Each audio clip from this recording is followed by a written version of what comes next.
If you haven't read the book Orson's Got Cards, The Hegemon is a great book. Highly recommend it. It is a work of science fiction. It's not, grounded in reality, but I think that if you haven't read it and you're interested in, understanding how often authors, artists, poets seem to be able to foretell the future, it's a good read. So take a read at it if you want to. It's called the Orson's Got Cards, The Hegemon. I'm just going to play a few more words of Carney here, but I just wanted to point out this use of the word hegemony, and we see that in the news cycle is starting to pick up now that Carney has started using it actually on the global stage from the mouth of a real world leader.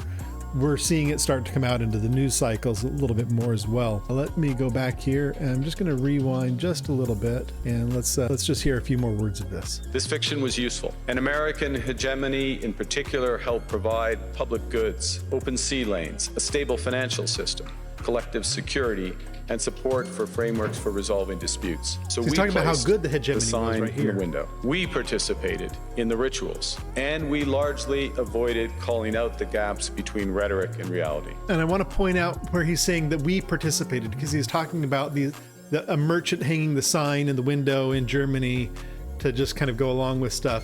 And he's talking about how we, Canada and the rest of the world participated in this hegemonic expansion because they found that it was beneficial and good, and now obviously they're kind of like re-looking at things a little bit. So let's hear some more. This bargain no longer works. Let me be direct. We are in the midst of a rupture, not a transition. Over the past 2 decades, a series of crises in finance. So when he's using the word a rupture and not a transition, the contrast between those two words is Plutonic. Rupture is a what we think of as transformation, right? And a transition is something that's slower, right? Let's hear that just again, what he says. Of a rupture, not a transition. Right? Of a rupture, not a transition. So something that he's talking about, the contrast that he's talking about is something that's almost more explosive, instantaneous. It's like a bubble bursting, as opposed to a process that is moving things in a new direction. Over the past 2 decades, a series of crises in finance, health.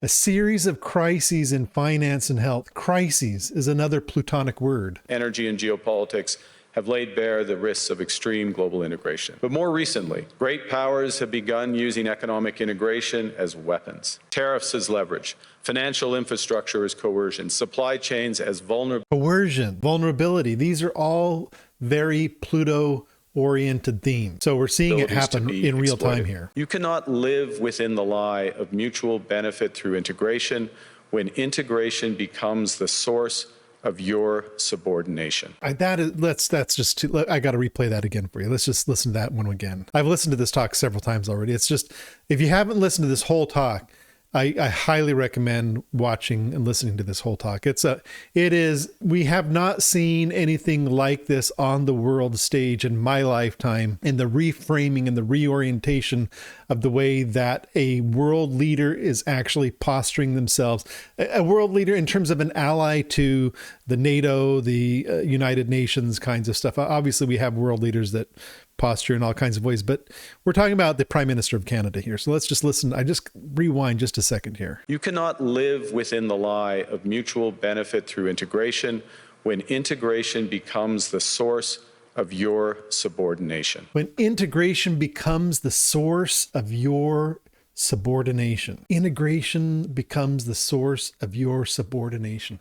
And we just got to go back to that Star Wars themes, right? Let's just go back there for just a second here. Let's watch this. Integration becomes the source of your subordination, right? When integration becomes the source of your subordination. Think about what's going on in Minneapolis. Those words are powerful. When integration becomes the source of your subordination, right? Go back over here to Minneapolis. Restore law and order to the streets. We are seeing integration. That's likely how it's going to be framed. In real time, point out from what John and I saw here on the ground, being the source of subordination. What happened was the federal government shot and killed another U.S. citizen. Shot and killed one of its own citizens. Jordan. This is integration becoming the source of subordination right here. Yeah. I mean, this is powerful stuff, you know. Let's go back to Carney, just listen to a few more words. I think it's such a powerful speech. The multilateral institutions on which the middle powers have relied, the WTO, the UN, the COP, the architecture, the very architecture of collective problem solving are under threat. Problem solving. The architecture, that's a Saturnian theme. So he's talking, so he's, you know, when we look at this whole speech, when you listen to it, it's almost like it was written by an astrologer. I mean, it's wild. I definitely recommend listening to the entire thing. Now I'm going to flip over here to just a few minutes of a newscast, and then we're going to move into some of the more talking about the nodes and Pluto and stuff like this. But I think all this is really good setup. You know, this is really good, important this is setting up what's going on in the astrology. We're seeing the real world play out of what I want to talk about here in a minute, astrologically. They're concerned that our allies look at us and say, we lack the self-correcting mechanism that we thought they had. But We Trump lack would the self-correcting argue mechanism. These allies have nowhere to go. Even if we were an A+ before, if we're an A- now, you still have to stick with us. We're the biggest and the Wait a best. second. So You're I hearing think it, but you're that's not what seeing made it. the Mark Carney speech. Let me flip this over here. Yeah, there you go. I'm not going to rewind because you heard it, but here, let me just keep playing it from here. When he stepped forward and said, we have to start thinking about other ways. If you notice, Carney went to China. You know who else went to China? And I don't know if he went or it was announced, was the Prime Minister of England's going to China. Carney goes to China. Prime Minister goes to China. You asked me about... So that's we didn't get that to the part in Carney's speech because there was, you know, it was starting to lull a little bit in its excitement, and it wasn't specifically relevant to what I was talking about. But Carney went to China and got himself his own individual trade deal with China over electric vehicles for Canada without working or coordinating with the United States. And now what they're reporting here is that the Prime Minister of England is doing the same. We're going to see the leaders of countries all over start doing this. And why I'm pointing this out is because in the rise of the theme of the hegemon, the Pluto-oriented themes that I'm talking about, this is not something that is specific to the U.S. It's not specific to the president of the U.S. It's not specific to the country of the U.S. This is a global phenomenon.